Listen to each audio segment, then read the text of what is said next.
कि आपके समक्ष ये प्रश्न दिख रहा है कि कैसे टीजीटी संस्कृत शिक्षक बने। इसका तात्पर्य है कि आपकी परीक्षा में किस प्रकार के प्रश्न पूछे जाएंगे, संस्कृत का पाठ्यक्रम क्या होगा और क्या क्या बिंदु हो सकते हैं इसके अंतर्गत, इन विषयों पर चर्चा करेंगे। देखिए, पूरे संस्कृत वाङ्मय को कोई भी परीक्षा हो उसको हम 4 भागों में बांट सकते हैं।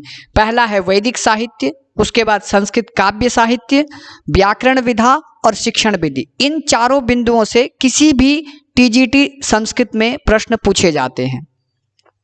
इसके बाद आता है कि किस बिंदु से कितने प्रतिशत प्रश्न आते हैं। जैसे कि हमने पिछले चर्चा की थी कि वैदिक साहित्य, व्याकरण विधा, शिक्षण विधि, संस्कृत साहित्य, इसमें से किस बिंदु से कितने प्रतिशत, जैसे वैदिक साहित्य से आपके केवल 5% प्रश्न पूछे जाएंगे और व्याकरण से आपके 30% प्रश्न पूछे जाएंगे और शिक्षण विधि से 15% प्रश्न पूछे जाएंगे और संस्कृत साहित्य का इतिहास यानी संस्कृत काव्य का इतिहास, इससे 50% प्रश्न पूछे जाएंगे।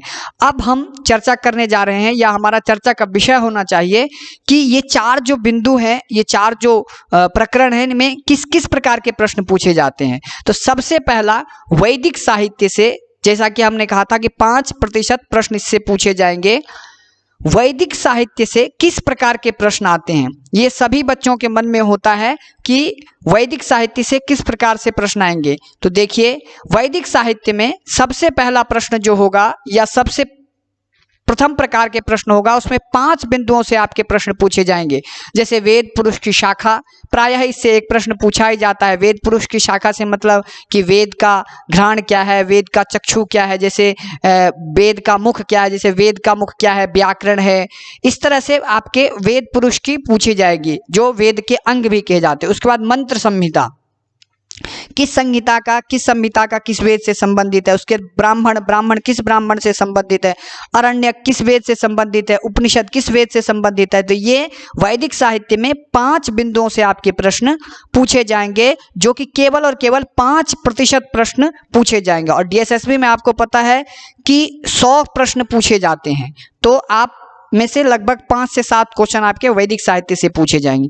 अगला है आपका संस्कृत काव्य साहित्यम, यानी सबसे अधिक प्रश्न इसी काव्य साहित्य से पूछे जाते हैं। संस्कृत काव्य साहित्य से किस प्रकार के प्रश्न आते हैं, तो इसमें 50% प्रश्न पूछे जाते हैं। हम देखेंगे कि किस प्रकार के प्रश्न आएंगे। देखिए, 4 बिंदु हैं जो संस्कृत काव्य साहित्य के अंतर्गत पूछा जाता है। सबसे पहला गद्य साहित्य से प्रश्न पूछे जाएंगे, जो भी गद्यात्मक रचना है उसका लेखक कौन है, उसमें कितने अंक है। इसी प्रकार के हम अगली वीडियो में चर्चा कर लेंगे इसके बारे में। उसके बाद है दूसरा पद्य साहित्य यानी उसकी काव्य विधा में जैसे महाकाव्य इत्यादि जो भी है उसके बारे में चर्चा करेंगे। इसके जो आंतरिक चर्चा है अगले वीडियो में विस्तृत से चर्चा करेंगे। अभी हम केवल पाठ्यक्रम की रूपरेखा देखते हैं। इसके बाद चंपू साहित्य और काव्य शास्त्र, ये 4 बिंदु जो है आपके संस्कृत काव्य साहित्य में सबसे अधिक पूछा जाता है, 50%।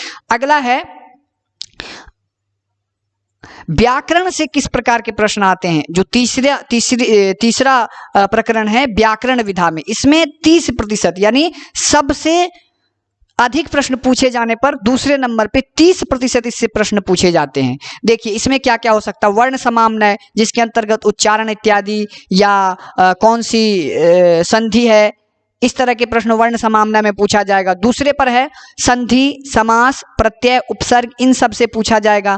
कारक से पूछा जाता है, अनुवाद से पूछा जाता है, वाच्य परिवर्तन से पूछा जाता है, शब्द रूप और धातु रूप से पूछा जाता है। तो व्याकरण में अगर हम इन 6 बिंदुओं को अच्छे तरीके से समझ लेते हैं तो इसमें प्रश्न पूछा जाएगा। अगला है शिक्षण विधि। शिक्षण विधि से आपके 15% प्रश्न पूछे जाएंगे। शिक्षण विधि से किस प्रकार के प्रश्न आते हैं। देखिए, शिक्षण विधि में 4 बिंदु हैं जिससे प्रश्न आएंगे आपके। भाषा कौशल, अध्यापन कौशल, पाठन समस्या, शिक्षण सामग्री। भाषा कौशल यानी बच्चे भाषा कैसे सीखते हैं। अध्यापन कौशल यानी एक निपुण शिक्षक को किस प्रकार से उचित ढंग से पढ़ाया जाना चाहिए, ये अध्यापन कौशल के अंतर्गत आती है। पढ़ाते समय पाठन की क्या क्या समस्या आती है, इस पे चर्चा होगी। और पढ़ाने के लिए किस किस शिक्षण सामग्री की आवश्यकता होती है, ये सारे प्रश्न पूछे जाएंगे। आपको आपके भविष्य की शुभकामनाएं। आप इन्हीं चीज़ों को अगर तैयार कर लेते हैं तो बहुत अच्छे तरीके से आप कार्य कर सकते हैं और आप एक सफल अध्यापक के रूप में, टीजीटी संस्कृत के रूप में आप किसी भी क्षेत्र, चाहे वो यूपी का हो चाहे दिल्ली का हो, किसी भी क्षेत्र में आप अपने आप को स्थापित कर सकते हैं। आपको आपके भविष्य की शुभकामना।